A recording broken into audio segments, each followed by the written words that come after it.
हमारी संस्कृति, हमारे संस्कार सदा रहें हमारे साथ। सब्सक्राइब करें तिलक।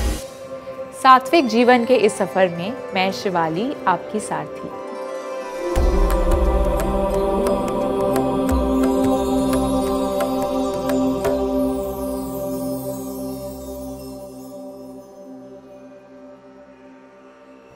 यदि हम अपने मार्ग में आने वाली सभी कठिनाइयों का सामना करना सीख लेते हैं, तब इसे ही वास्तविक योग कहा जाएगा।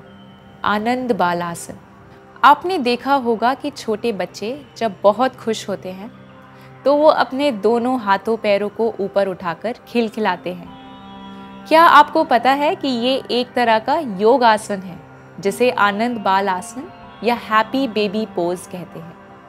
आनंद बालासन कौन ना करे।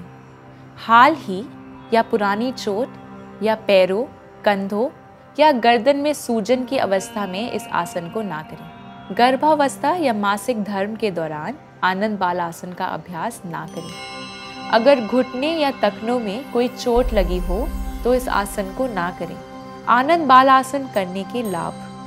अगर आप इस योग आसन को करते हैं तो आपकी निचली गर्दन, नितंब, रीढ़ की हड्डी और आंतरिक जांघों की लचीलापन और गतिशीलता बढ़ती है। आपकी निचली कमर के हिस्से का दर्द कम होता है।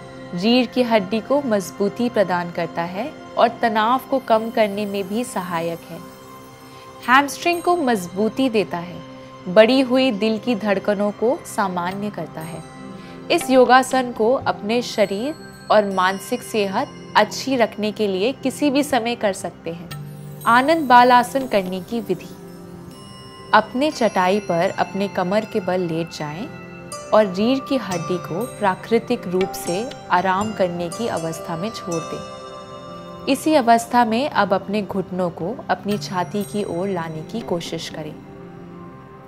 अपने तलवों को छत की ओर करने की कोशिश करें ताकि आपके पैर आपके शरीर के समानांतर हो सकें। आपके घुटनों से भी 90 डिग्री का एंगल बनना चाहिए। अब अपने पैरों की उंगलियां या पंजों के चारों ओर अपनी 2 उंगलियों से गोला बनाएं। अगर हो सके तो अपने हाथों से ही अपने पैरों को छाती की ओर खींचने का प्रयास करें। आपको इस अवस्था में एक आरामदायक स्ट्रेच का अनुभव होगा।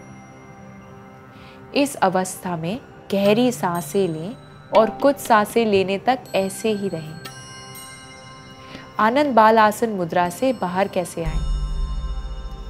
सांस छोड़ते हुए हाथ और पैरों को नीचे की तरफ छोड़ दें और सीधा लेट जाएं। कुछ समय के लिए अपने श्वास को महसूस करते हुए आंखें बंद करके लेटे रहें और 10 से 15 गहरी सांसें भरें। धीरे से अपनी दाहिनी ओर करवट बदलें और अपने बाएं हाथ का सहारा लेते हुए सुखासन में बैठ जाएं। अब अपने दोनों हथेलियों का आपस में अच्छे से घर्षण करें और तब तक करें जब तक आपको अच्छी गर्माहट का एहसास ना हो। अब धीरे से हथेलियों में उत्पन्न हुई ऊर्जा को अपनी आंखों में हल्के हाथों से रखें। ध्यान रखें हथेलियों से आंखों पर कोई भी दबाव नहीं दें। धीरे से अपनी हथेलियों को देखते हुए आंख खोलें।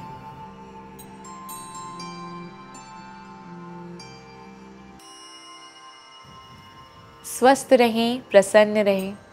आत्मा और परमात्मा के मिलन की इस सात्विक जीवन यात्रा में हमारे संग चलें।